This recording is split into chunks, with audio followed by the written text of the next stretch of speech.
छत्तीसगढ़ में बहुमत, कांग्रेस को बहुमत, रुझानों में छत्तीसगढ़ में कांग्रेस को बहुमत मिलता हुआ मध्य प्रदेश में पीछे काफी 86 सीटों पर। विवेक तनखा है मनोज शर्मा के साथ। मनोज, क्या कह रहे हैं विवेक जी?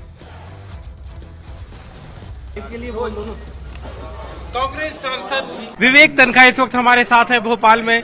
और सर, मतलब क्या लग रहा है आपको अभी ये शुरुआती रुझान? ये अभी तो शुरुआती रुझान ठीक लग रहे हैं। मतपत्र में कांग्रेस आगे लग रही थी और लगता है कि यही ऐसे ही चलेगा आगे, मगर क्योंकि बदलाव का एक माहौल था, वातावरण था, बट इलेक्शन है। Let us wait for the results. और हमारे 40 वकील यहाँ बैठे हैं और हर कॉन्स्टिट्यूएंसी में हमारे वकील बैठे हैं। मैं कंट्रोल रूम में बैठूंगा। दिग्विजय जी भी पहुंच चुके हैं, कमलनाथ जी भी आ रहे हैं। हम लोग मिनट टू मिनट मॉनिटरिंग करेंगे कि ये निष्पक्ष वे में चुनाव चले, और गड़बड़ी होगी तो हम लोग हैवी हैंड से बात करेंगे। तो लेकिन कांग्रेस की आपको लगता है कि जिस तरह से एग्जिट पोल आया उसके बाद कांग्रेस की उम्मीदें कितनी है? एग्जिट पोल से क्या फर्क पड़ता है? एग्जिट पोल तो किसी की ओपिनियन होती है, और आजकल तो ये कॉर्पोरेट ओपिनियन है। हम कॉर्पोरेट ओपिनियन से नहीं चलते हैं, हम तो जनता की ओपिनियन से चलते हैं। जनता डिसाइड करेगी, जो फेट होगा सबका वो जनता डिसाइड करती है। जनता ने कांग्रेस को चुना होगा तो क्यों?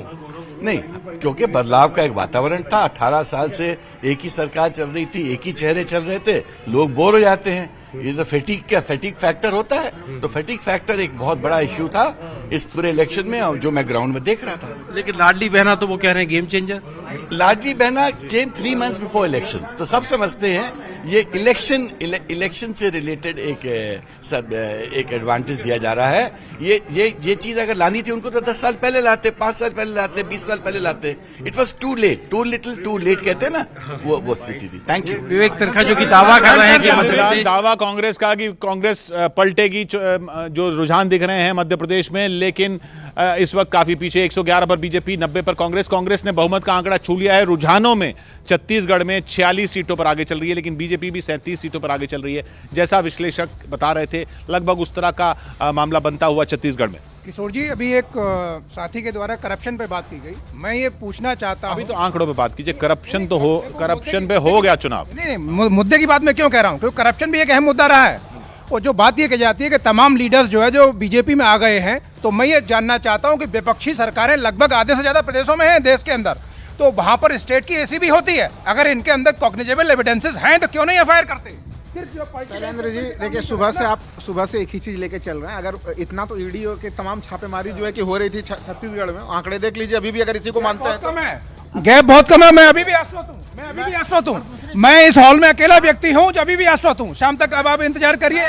मैं तो बिल्कुल अच्छे से इंतजार कर रहा हूँ। और एक सवाल जो तमाम भारतीय जनता पार्टी उनके समर्थकों से मैं पूछना चाहूंगा, प्रवक्ता से भी पूछना चाहूंगा कि भाई, तेलंगाना में तो आपको 2019 में प्रचंड एक तरह से 20% का वोट शेयर 4 लोकसभा सीट लेके आए थे, और यहाँ पे अभी 3 पे बैठे हुए और आराम से कह दे रहे कि हम तो मुकाबले में नहीं है।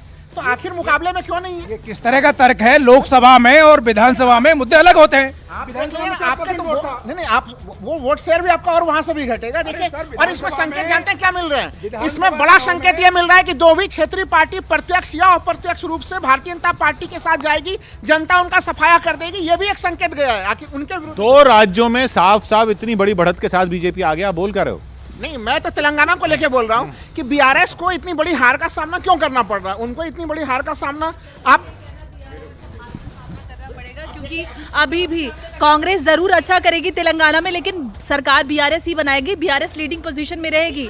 आप जो बीजेपी राष्ट्रीय पार्टी है और लोकसभा चुनाव में एमपी में बीजेपी को बहुमत 117, मध्य प्रदेश में बीजेपी बहुमत में। रुझानों में जवाद साहब जी, बहुत बहुत शुक्रिया। अच्छा, देखिए क्या है, मैं सोचा आप मुबारकबाद बोल रहे हो। नहीं, अब मैं ये जितनी देर से मैं देख रहा हूँ, इस पे जो है मुझे कहीं वो मोदी मैजिक काम करता हुआ नहीं नजर आ। अच्छा, ये क्या मध्य प्रदेश राजस्थान में क्या हो रहा है? नहीं, जिस हिसाब से मोदी मैजिक प्रचंड बहुमत की तरफ जाता था, वो ना इधर दिख रहा है ना राजस्थान। क्या 117 पे बीजेपी है, 93 पर कांग्रेस है। अभी 20 सीटों के और रुझान आना बाकी है। अभी देखिए क्या हुआ है कि जैसी धीरे धीरे कांग्रेस लीड बनाएगी, उस लीड के आगे नीचे नहीं गिरेगी, लेकिन बीजेपी नीचे आएगी।